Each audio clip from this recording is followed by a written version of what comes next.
तो भाई लोगों पूरी रेसलमेनिया 40 जो है वो खत्म हो चुकी है, नाइट 2 भी कंप्लीट हो चुका है और उसके मेन इवेंट में जो कुछ हुआ वो मैंने एक पूरी वीडियो में डिटेल में कवर किया है। तो उसके बारे में मैं इस वीडियो में तो ज़्यादा बात नहीं करूंगा, उसके लिए एक डेडिकेटेड वीडियो बना रखी है, तुम जाकर वो देख सकते हो। और इस वीडियो में हम बाकी के रेसलमेनिया 40 के नाइट 2 पर क्या हुआ उन सभी की चीज़ों के बारे में बात करेंगे। मैं तुम्हें बताऊंगा वहां पर क्या हुआ, सभी विनर्स, रिजल्ट्स और मुझे वो चीज़ें कैसी लगी, उन सभी के बारे में मैं डिटेल में तुम्हें यहाँ पर बताने वाला हूँ। तो भाई शो स्टार्ट होते ही होता है सबसे बड़ा रिटर्न, भाई मेरे लिए ये सबसे ग्रेटेस्ट रिटर्न है भाई। स्टेफनी मैकमैन जो है WWE में वापस आ चुकी है। स्टेफनी मैकमैन जो है रेसलमेनिया के नाइट 2 का उद्घाटन करती हैं जैसे ट्रिपल एच ने किया था। वो कहती हैं कि 5 साल की थी जब मैंने पहली रेसलमेनिया को देखा था और अब रेसलमेनिया 40 हो चुकी है, लेकिन और सबसे ज़रूरी इसीलिए है क्योंकि ये ट्रिपल एच एरा की पहली रेसलमेनिया है और यहाँ से एक नया एरा स्टार्ट होने वाला है। तो क्या तुम सब लोग तैयार हो? आर यू रेडी बोल के वो जो है रेसलमेनिया को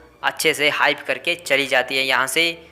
तो भाई स्टेफनी मैकमैन वापस आ चुकी है और इस चीज़ से मैं काफ़ी खुश हूँ। और अब होता है भाई शो का पहला मैच, जिसकी प्रिडिक्शन मैंने जो भी कुछ बताया था तुम्हें वही सब सेम एग्जैक्ट वही चीज़ें हुई है यहाँ पर। भले ही मेन इवेंट की प्रिडिक्शन मेरी गलत साबित हुई है, लेकिन यहाँ पर सब कुछ सही हुआ है भाई, जैसा मैंने तुमसे कहा था।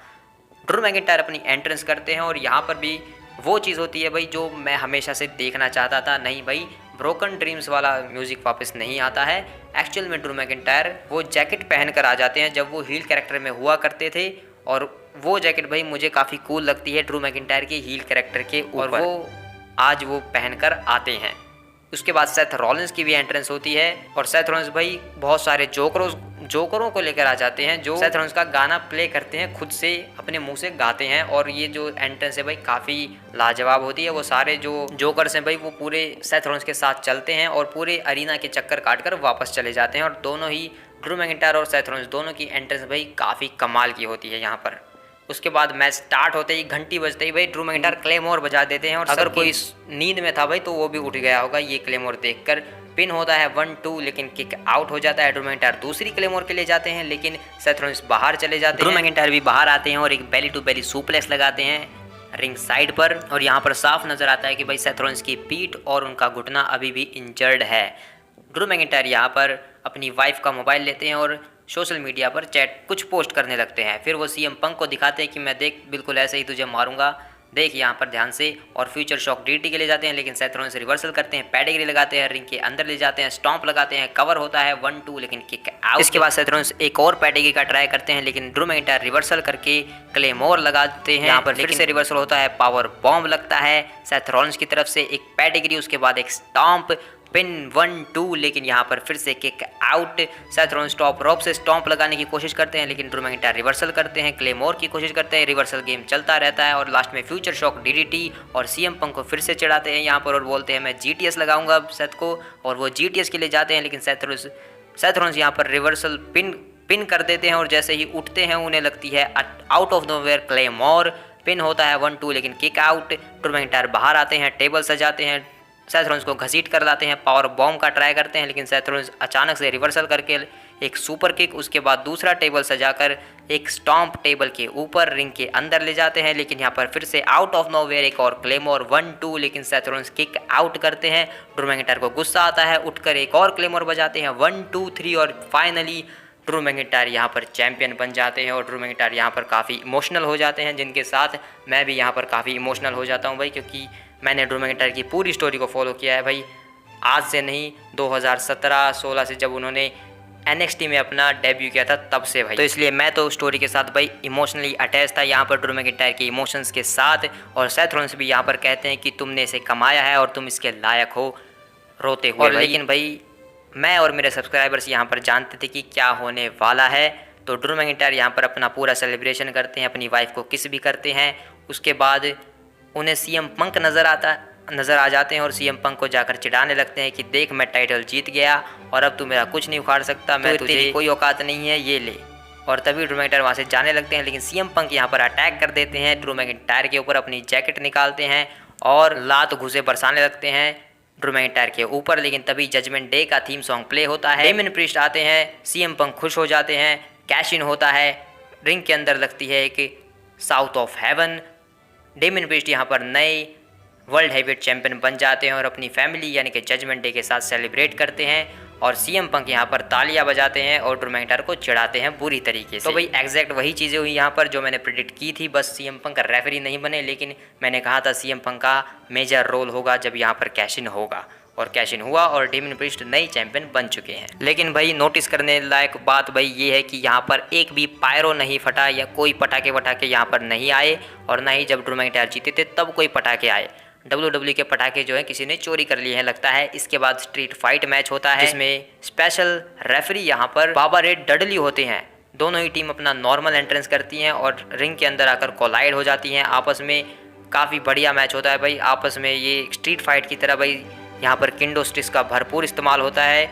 और जब फाइनल टेस्टमेंट यहाँ पर किंडो स्टिक से बुरी तरीके से धोती है पूरे स्ट्रीट प्रॉफिट्स को और बॉबी लैशली को, और वहाँ पर जब वो अपना फिनिशर लगा देते हैं AOP तो कैरियन क्रॉस कवर करते हैं 1-2, लेकिन बीफैब यहाँ पर किंडो स्टिक लेकर आ जाती हैं और कैरियन क्रॉस की पीठ पर बजा देती हैं। स्कारलेट यहाँ पर आ जाती हैं और बीफैब को बजा देती हैं। उसके बाद AOP दूसरा फिनिशर का ट्राई करता है लेकिन बॉबी लैशली इस बार बचा लेते हैं उन्हें, और यहाँ पर AOP को साइड कर देते हैं स्ट्रीट प्रॉफिट। और रिंग के अंदर Bobby Lashley versus Carrion Cross का मैच चलता है जहां पर हर्ट लॉक लगाते हैं, तो यहां पर स्कारलेट आ जाती है और तभी वहां पर बीफैब भी आ जाती है और वो दोनों जो है खुद ही टेबल के आर पार हो जाते हैं। इसका फ़ायदा उठाकर कैरियन क्रॉस जो है चेयर के ऊपर एक DDT लगाते हैं, पिन करते हैं 1-2, लेकिन किक आउट, जिसका सारा दोष वो डालते हैं रेफरी के ऊपर। और भाई रेफरी कोई आम बंदा नहीं है, वो बाबा रे डडली है। और जैसे ही कैरियन क्रॉस मुड़ते हैं उन्हें लगती है स्पीयर। उसके बाद स्ट्रीट प्रॉफिट जो है वो बाबा रे डडली का आइकॉनिक जो लो ब्लो वाला मूव है वो यहाँ पर करते हैं। उसके बाद गेट द टेबल्स होता है और यहाँ पर एक फनी मूवमेंट निकल कर आता है जहाँ पर कैरियन क्रॉस को जब बॉबी लैशली टेबल के ऊपर बिठाते हैं तो टेबल अपने आप ही टूट जाता है, यानी कि टेबल्स अच्छे से सेट नहीं हुआ था। तो उसके बाद ये दोनों एक नया टेबल निकाल कर लाते हैं। उस बार अच्छे से कैरियन क्रॉस को बिठाकर मॉन्टेज फोर्ड अपना शूटिंग स्टार प्रेस फिनिशर लगाकर पिन करके इस मैच को जीत जाते हैं the pride, street profit and Bobby Lashley. तो भाई इस मैच की एंडिंग बाबा रे डडली, ये सब भाई पिछली नाइट पर हुआ जो रेमे स्टूडियो का टैग टीम मैच था उसकी एंडिंग से तो ज्यादा बेटर थी। कम से कम कोई ऐसा बंदा तो आया जिसे हम लोग जानते हैं, नहीं तो रेमे स्टूडियो में तो भाई पता नहीं कौन ही घुस जाते हैं जिनका कोई अता है ना पता है। मतलब भाई ग्लोबल लेवल पर बंदे उसे नहीं जानते थे वो लोग कौन है, मैं तो नहीं जानता था भाई। उसके बाद भाई LA नाइट एंट्रेंस करते हैं, अपनी नॉर्मल एंट्रेंस करते हैं भाई। और यहाँ पर यह के जो चैंट्स होते हैं वो मुझे कम सुनाई पड़ते हैं भाई। अरीना ये बेकार था या फिर पता नहीं अरीना की ऑडियंस बेकार थी या फिर क्या था भाई, मुझे नहीं पता। उसके बाद AJ स्टाइल्स अपनी एंट्रेंस करते हैं, लेकिन भाई AJ स्टाइल्स का जो थीम सॉन्ग था वो चेंज हो चुका है यहाँ पर, और लेकिन हमें पूरा सुनने को नहीं मिलता है क्योंकि AJ स्टाइल्स काफ़ी उतावले थे। वो रिंग के अंदर भाग कर जाते हैं और LA नाइट के ऊपर अटैक कर देते हैं। लेकिन भाई ये जो थीम सॉन्ग था ये हो सकता है कि शायद जो AJ स्टाइल्स है वो TNA वगैरह में यूज़ करते होंगे, तो मुझे ज़्यादा पता नहीं है। तो तुम लोग मुझे कमेंट में बता देना कि ऐसा था या फिर मुझे सर्च करना पड़ेगा बाद में। तो यहाँ पर ये मैच स्टार्ट होता है और मैच भाई स्टार्टिंग में तो काफ़ी फास्ट फॉरवर्ड स्टार्ट होता है क्योंकि दोनों एक दूसरे को बुरी तरीके से धोने लगते हैं। LA नाइट जो है रिंग साइड का मैट हटाकर उसके ऊपर AJ स्टाइल्स को पटकने की कोशिश करते हैं, लेकिन उल्टा उन्हीं के ऊपर भारी पड़ता है क्योंकि खुद ही उसके ऊपर पटक जाते हैं। AJ स्टाइल्स यहाँ पर स्प्रिंग बोर्ड स्प्लैश लगाते हैं जिसे LA नाइट अपनी नीज अड़ाकर जो है रिवर्सल कर देते हैं। बाद में जब AJ स्टाइल्स से फिनोमिनल फोरआर्म के लिए जाते हैं तो LA नाइट उसे रिवर्सल करके BFT का रिवर्सल, स्टाइल क्लैश, लेकिन स्टाइल क्लैश का भी रिवर्सल, और अंत में AJ स्टाइल्स फिर से एक फिनोमिनल फोरआर्म के लिए जाते हैं, लेकिन LA नाइट यहाँ पर रोप्स को हिला देते हैं। AJ स्टाइल्स नीचे गिरते हैं, रिंग के अंदर आते हैं, उन्हें लगता है एक BFT और यहाँ पर पिन होता है 1-2-3। LA नाइट इस मैच को जीत जाते हैं। मतलब भाई ये जो यहाँ पर हुआ LA नाइट जीत गए तो अच्छी बात है, लेकिन AJ स्टाइल्स अगर यहाँ पर जीतते तो इससे ये जो स्टोरी है भाई AJ स्टाइल्स और LA नाइट की, इसे आगे चलाया जा सकता था, लेकिन अभी भी चलाया जा सकता है। लेकिन अगर यहाँ पर AJ स्टाइल्स जीतते तो ज़्यादा बेटर होता क्योंकि भाई उन्होंने इतना अच्छा हील टर्न किया है लेकिन अभी तक वो एक भी मैच नहीं जीते हैं। तो भाई ये मुझे ज़्यादा अच्छा नहीं लग रहा है AJ स्टाइल्स के लिए, इसलिए मैंने AJ स्टाइल्स को प्रेडिक्ट किया था अपनी प्रेडिक्शन वीडियो में रेसलमेनिया की। बाकी भाई देखते हैं अब आगे AJ स्टाइल्स के लिए क्या होगा। आई होप कुछ अच्छा ही करे WWE, क्योंकि भाई AJ स्टाइल्स को एक बार वर्ल्ड चैंपियन भी तो बनना है। इसके बाद जो है हॉल ऑफ फेमर इंडक्टिस जो थे इस साल के, उन्हें बुलाया जाता है। और यहाँ पर सबसे बढ़िया चीज़ जो होती है वो ये कि भाई जो US एक्सप्रेस है जो हॉल ऑफ फेमर के इंडक्टी हैं तो वो जो है ब्रे वाइट के थोड़े रिलेटिव हैं, तो इस वजह से यहाँ पर ब्रे वाइट के लिए भी एक ट्रिब्यूट हो जाता है जहाँ पर सभी लाइट्स बंद हो जाती हैं और ब्रे वाइट के लिए वो फायर फ्लाइज जो है चमकने लगती हैं। और ब्रे वाइट को यहाँ पर एक बढ़िया सा ट्रिब्यूट हमें देखने को मिलता है ब्रे वाइट के लिए। वैसे उनकी डॉक्यूमेंट्री भी आ चुकी है तो वो भी काफ़ी बढ़िया है भाई। भाई काफ़ी अच्छा कर रही है ब्रे वाइट के ट्रिब्यूट के लिए अभी तक तो। इसके बाद भाई शो का यूनाइटेड स्टेट चैंपियनशिप मैच होता है Logan Paul versus Randy Orton versus Kevin Owens, जिसमें लोगन पॉल अपनी प्राइम ड्रिंक की एक गाड़ी लेकर आते हैं जिसके ऊपर वो एंट्रेंस करते हैं। और जब वो केविन ओवंस अपनी एंट्रेंस करने के लिए जा रहे होते हैं तो यहाँ पर उन्हें सैमी ज़ेन मिलते हैं और सैमी ज़ेन केविन ओवंस को कहते हैं कि देख मैंने कर लिया, मैं चैंपियन बन चुका हूँ, तूने कहा था अब तेरी बारी है जाकर। तो भाई सैमी ज़ेन थोड़ा सा थका हारा हुआ मोटिवेशन देते हैं, केविन ओवंस जैसा वो मोटिवेशन नहीं दे पाए यहाँ पर। केविन ओवंस जैसे ही अपनी एंट्रेंस करते हैं तो उन्हें दिखता है कि लोगन पॉल एक बड़ी सी गाड़ी लेकर आया, तो केविन ओवंस कहते हैं कि मैं भी गाड़ी लेके आता हूँ। तो वो वापस जाते हैं और गोल्फ कार में बैठकर अपनी एंट्रेंस करते हैं। और जैसे ही वो आगे तक चले जाते हैं तो तभी रैंडी ऑर्टन का थीम सॉन्ग प्ले हो जाता है और फिर केविन ओवंस जो है रिवर्स गियर डालते हैं और वापस जाते हैं और फिर रैंडी ऑर्टन को कहते हैं कि चल बैठ चलते हैं। और रैंडी ऑर्टन पीछे खड़े हो जाते हैं गोल्फ कार के ऊपर और यहाँ पर फिर एक मस्त एंट्रेंस देखने को मिलती है रैंडी ऑर्टन और केविन ओवंस की एक साथ। भाई ये लोग टैग टीम में नहीं है, ट्रिपल थ्रेट मैच में है और एक साथ जो है एंट्रेंस कर रहे हैं। तो भाई एंट्रेंसेस काफ़ी बढ़िया थी, ये वाली तो मुझे काफ़ी अच्छी लगी। इसके बाद मैच स्टार्ट होता है, लोगन पॉल बाहर चले जाते हैं और कहते हैं तुम दोनों लड़ो, लेकिन लोगन पॉल को क्या पता ये दोनों तो मिलकर सिर्फ लोगन पॉल को ही धोने के लिए आए। तो मिलकर भाई लोगन पॉल को अनाउंसर्स टेबल के ऊपर 2-3 बार स्लैम्स लगाते हैं एक दूसरे से, ये कहते हुए कि देख मैंने ज़्यादा ऊंचा उठाया इसको, मैंने ज़्यादा ऊंचा उठाया। रिंग के अंदर जाकर भी सेम ट्राई करते हैं लेकिन यहाँ पर लोगन पॉल धक्का दे देते हैं केविन ओवंस को, रैंडी ऑर्टन के ऊपर जाकर गिरते हैं और फिर यहाँ पर लगता है कि टेंशन होने वाली है, लेकिन केविन ओवंस समझा देते हैं कि इसने धक्का दिया था, अच्छा इसने धक्का दिया था। तो मिलकर फिर से मारने लगते हैं लोगन पॉल को, लेकिन यहाँ पर गलती से रैंडी ऑर्टन पिन कर लेते हैं और फिर केविन ओवंस कहते हैं कि ये क्या कर रहे हो। तो अब यहाँ से टेंशन हो जाती है क्योंकि RKO लगाने की कोशिश करते हैं केविन ओवंस को यहाँ पर रैंडी ऑर्टन, लेकिन केविन ओवंस यहाँ पर बच जाते हैं। और इसके बाद रैंडी ऑर्टन और केविन ओवंस का ब्रॉल स्टार्ट हो जाता है। इसके बाद ये मैच फाइनली भाई ट्रिपल थ्रेट बन जाता है, ना कि एक हैंडीकैप। इसका फ़ायदा लोगन पॉल उठाते हैं इन दोनों की फाइट का। लोगन पॉल अपना स्प्रिंग बोर्ड मूव लगा देते हैं केविन ओवंस और रैंडी ऑर्टन दोनों के ऊपर। लोगन पॉल उसके बाद रैंडी ऑर्टन को धोने लगते हैं और उसे चिढ़ाने भी लगते हैं रैंडी ऑर्टन का स्टाइल कॉपी करके, लेकिन फिर केविन ओवंस पीछे से आते हैं, सुपर किक लगाते हैं और इसके बाद जो है रैंडी ऑर्टन और लोगन पॉल दोनों को जो है कैनन बॉल लगा देते हैं टर्न बकल्स में। लेकिन जब लोगन पॉल जो है अपना जलवा दिखा रहे होते हैं, दोनों को एक साथ बजा रहे होते हैं, लेकिन जब मैच में रैंडी ऑर्टन जो है केविन ओवंस को विंटेज ऑर्टन DDT लगाने के लिए जाते हैं तो केविन ओवंस लोगन पॉल आकर जो है पंच कर देते हैं रैंडी ऑर्टन को, जिससे रैंडी ऑर्टन भड़क जाते हैं और स्कूप स्लैम लगाते हैं। उसके बाद रैंडी ऑर्टन लोगन पॉल और केविन ओवंस दोनों को ही जो है एक साथ विंटेज ऑर्टन DDT लगा देते हैं। उसके बाद रैंडी ऑर्टन RKO के लिए कॉइल इन करते हैं और जैसे ही वो लोगन पॉल को RKO लगाने के लिए जाते हैं तो लोगन पॉल करते हैं reversal, Kevin Owens super kick लगाते हैं लोगन पॉल और केविन ओवंस दोनों को। केविन ओवंस एक तीर से 2 निशाने भी करते हैं, टॉप रोप से लोगन पॉल को एक ब्रेन बस्टर भी लगाते हैं और रैंडी ऑर्टन की तरफ से जो है केविन ओवंस को एक RKO भी मिलता है, पिन होता है लेकिन किक आउट करते हैं केविन ओवंस। उसके बाद लोगन पॉल अपना ब्रास नकल निकाल कर लाते हैं, बजाते हैं रैंडी ऑर्टन को, रैंडी ऑर्टन किक आउट कर देते हैं, लोगन पॉल हैरान। उसके बाद लोगन पॉल जो है केविन ओवंस को भी वो लकी पंच लगा देते हैं जिससे केविन ओवंस बाहर गिर जाते हैं और रिंग के अंदर अचानक से मिलती है लोगन पॉल को एक RKO, पिन होता है 1-2 लेकिन किक आउट। रैंडी ऑर्टन को मिलती है ग्रास नकल, वो रेफरी को दे देते हैं। उसके बाद कहते हैं कि अगर तू RKO से नहीं मानेगा तो मेरे पास कुछ और भी है तेरे लिए। तो रैंडी ऑर्टन यहाँ पर पंट किक के लिए जाने वाले होते हैं, लेकिन भाई कोई गधा यहाँ पर आकर लोगन पॉल को नीचे खींच लेता है, जो भाई पता नहीं ये कौन है, एक यूट्यूबर है जहाँ तक मुझे पता चला अमेरिका साइड का। तो ये बंदा यहाँ पर लोगन पॉल को बचा लेता है। रैंडी ऑर्टन को ये अच्छा नहीं लगता, रैंडी ऑर्टन बाहर आते हैं, इसको एक लात मारते हैं, उसके बाद टेबल सजाते हैं, इसके कपड़े उतारते हैं और टेबल के ऊपर इसको RKO भी बजाते हैं, अनाउंसर्स टेबल के ऊपर भाई। लेकिन इस चीज़ का फ़ायदा लोगन पॉल उठाते हैं, रैंडी ऑर्टन को रिंग के अंदर ले जाते हैं, लेकिन तभी केविन ओवंस भी आ जाते हैं, पॉपअप पावर बम लगाते हैं। क्या लोगन पॉल को रैंडी ऑर्टन को मिलती है एक स्टनर, यहाँ पर होता है किक आउट। इसके बाद केविन ओवंस पॉपअप पावर बम के लिए जाते हैं, लेकिन रैंडी ऑर्टन भाई हवा में रिवर्सल करके लगा देते हैं एक RKO। लोगन पॉल अचानक से आते हैं, रैंडी ऑर्टन को बाहर फेंक देते हैं और केविन ओवंस को अपनी तरफ से अपना फ्रॉग स्प्लैश लगाकर इस मैच को जो है जीत जाते हैं। लोगन पॉल यहाँ पर सेलिब्रेट करते हैं, प्राइम ड्रिंक को जो है चूमने लगते हैं। तो भाई लोगन पॉल ने रिटेन कर लिया है, लेकिन भाई सैमी ज़ेन का मोटिवेशन ज़्यादा काम नहीं आया क्योंकि केविन ओवंस तो जीत ही नहीं पाया। केविन ओवेंस जैसा मोटिवेशन देना चाहिए भाई, थप्पड़ मार मार के, तब जाके कोई बंदा जीतता है भाई। तो भाई ये मैच काफ़ी बढ़िया था, रैंडी ऑर्टन की तरफ से आरकेओस और पंट किक की एक हाइप देखने को मिली, लेकिन लगी नहीं भाई, लग जाती तो मज़ा ही आ जाता। इसके बाद शो के ऊपर बेली वर्सेस इयो स्काई का एक मैच होता है, जिसके लिए भाई जो स्टोरी थी और जो जैसे भी ये कुछ चला था भाई, जितनी हाइप बनवाई थी तो वो काफ़ी बढ़िया था। लेकिन the rock, Roman Reigns, Cody Rhodes, उन सब ने भाई इस मैच को और इस स्टोरी को जो है ओवर शैडो कर दिया बिल्कुल भाई, ये तो दबी गई है स्टोरी। लेकिन इसके लिए मैं फिर भी पर्सनली काफ़ी एक्साइटेड था।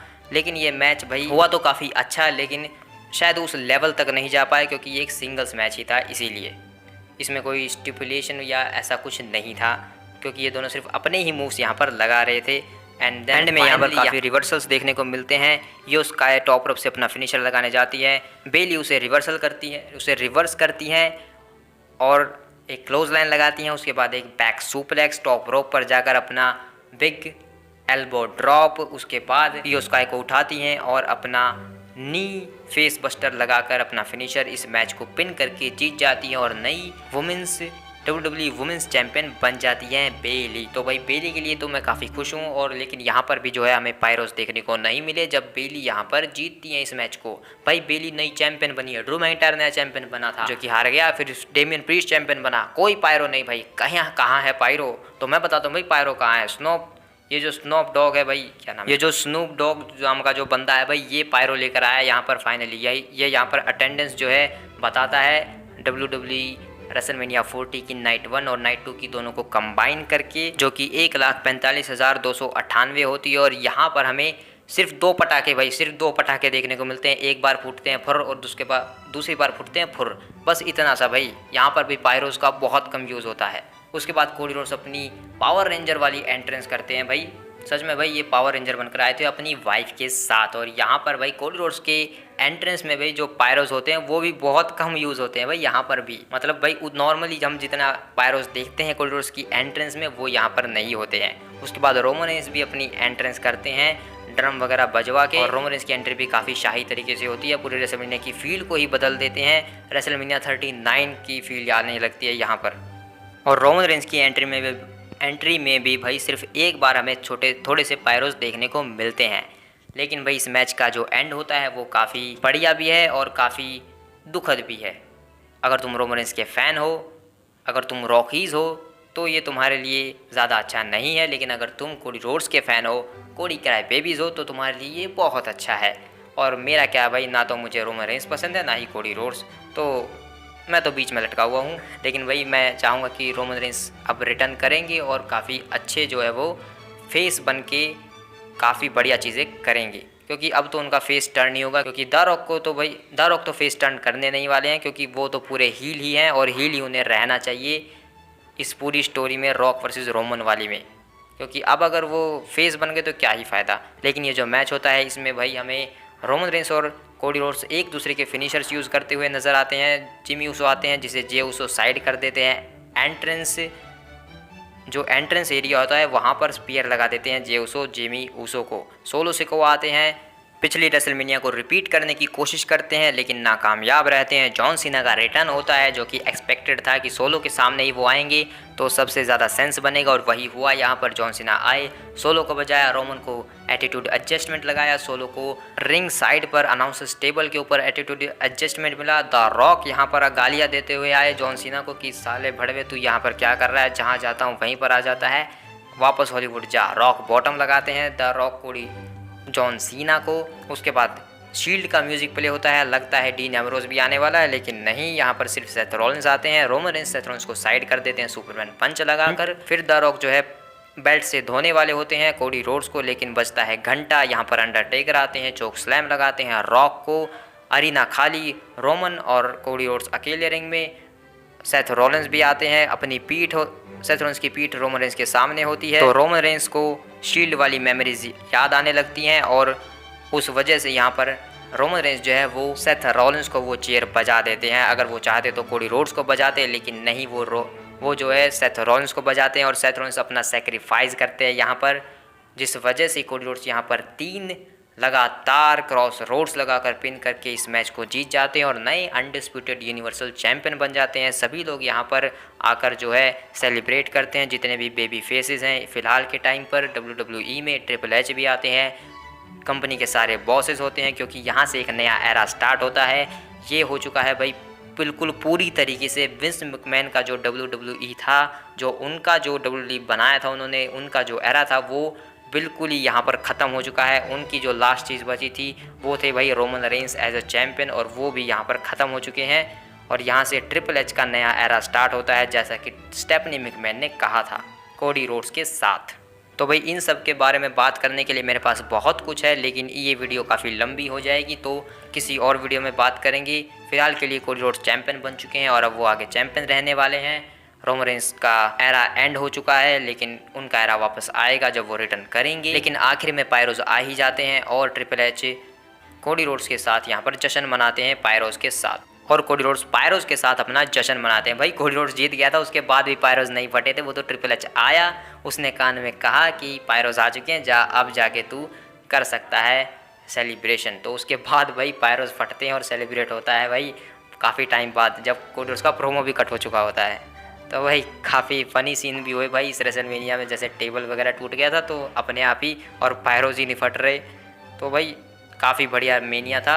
अपना एक्सपीरियंस तुम कमेंट में शेयर करो। मिलते हैं किसी और वीडियो में, बाय बाय।